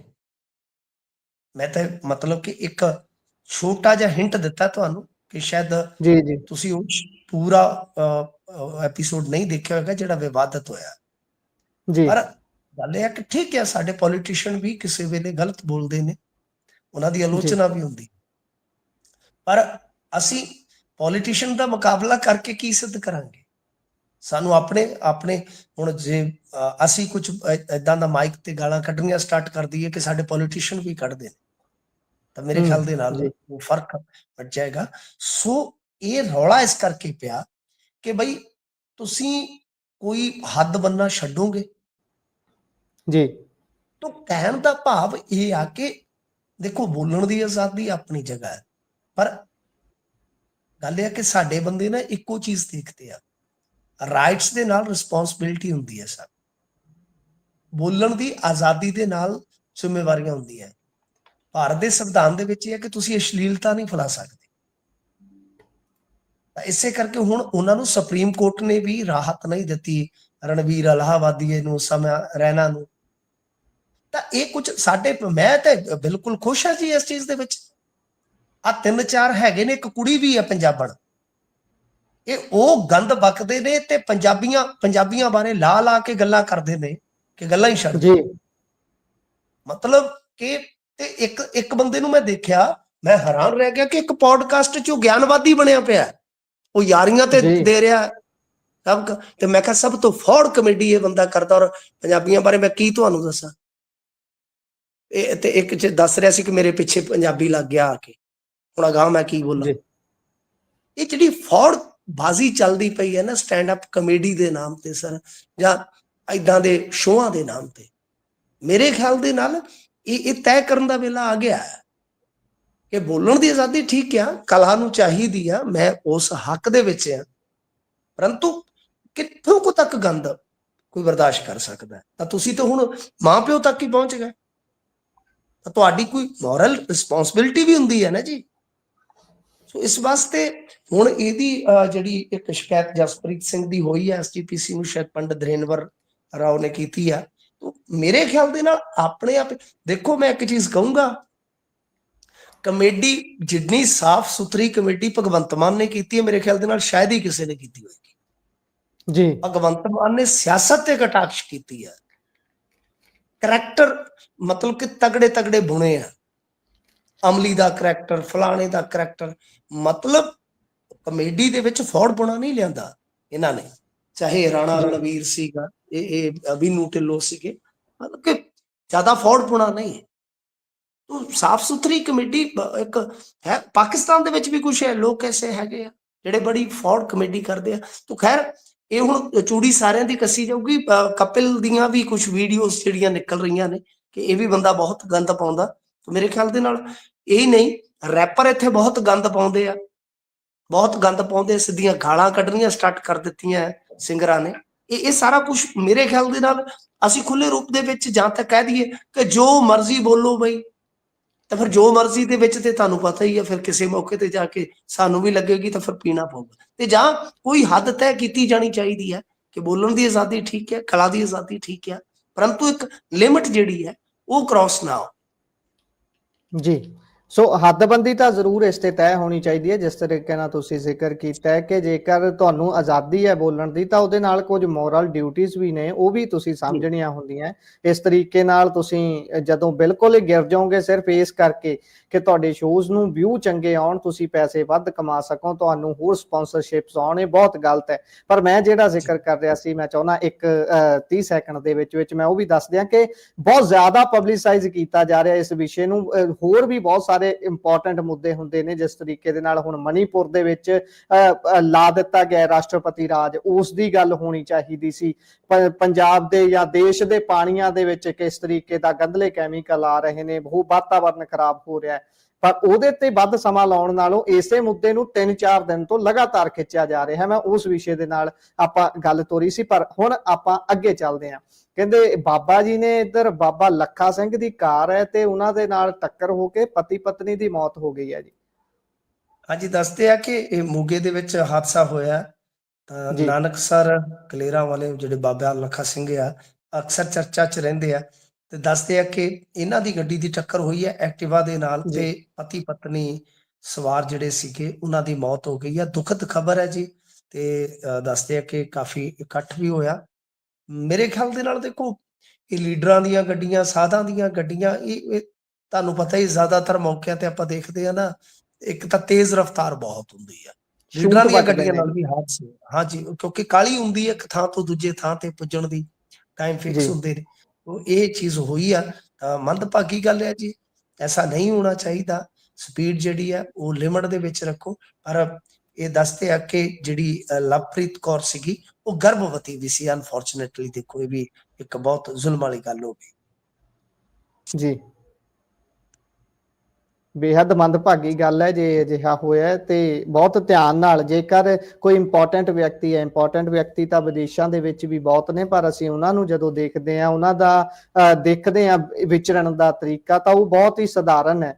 ਪਰ ਇੱਥੇ ਪਤਾ ਨਹੀਂ ਕਿਉਂ ਸਾਨੂੰ ਇੱਕ ਤਾਂ ਜਾਂ ਕਹਿ ਲਓ ਵੀ ਡਿਸਟੈਂਸ ਬਹੁਤ ਕਵਰ ਕਰਨਾ ਹੁੰਦਾ ਹੈ, ਉਸ ਕਰਕੇ ਕਾਹਲੀ ਹੁੰਦੀ ਹੈ। ਪਰ ਫਿਰ ਵੀ ਸਾਨੂੰ ਇਨਸਾਨੀਅਤ ਨੂੰ ਤੇ ਸਾਰੇ ਪੱਖਾਂ ਨੂੰ ਦੇਖਦੇ ਹੋਏ ਇਹੋ ਜਿਹੀ ਕਾਹਲੀ ਵਰਤਣੀ ਚਾਹੀਦੀ ਹੈ। ਸੋ ਮਿੰਟੂ ਜੀ, ਸਾਡੇ ਪ੍ਰੋਗਰਾਮ ਦਾ ਸਮਾਂ ਇੱਥੇ ਹੀ ਸਮਾਪਤ ਹੁੰਦਾ ਹੈ। ਤੁਸੀਂ ਜਾਣਕਾਰੀਆਂ ਸਾਂਝੀਆਂ ਕੀਤੀਆਂ, ਤੁਹਾਡਾ ਬਹੁਤ ਬਹੁਤ ਧੰਨਵਾਦ।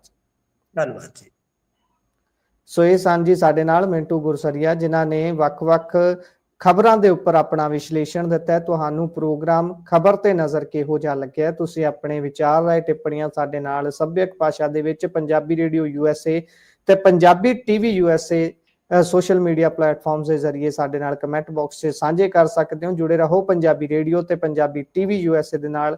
ਪ੍ਰੋਗਰਾਮਾਂ ਦੀ ਲਗਾਤਾਰਤਾ ਇਸੇ ਤਰੀਕੇ ਨਾਲ ਬਰਕਰਾਰ ਹੈ। ਧੰਨਵਾਦ।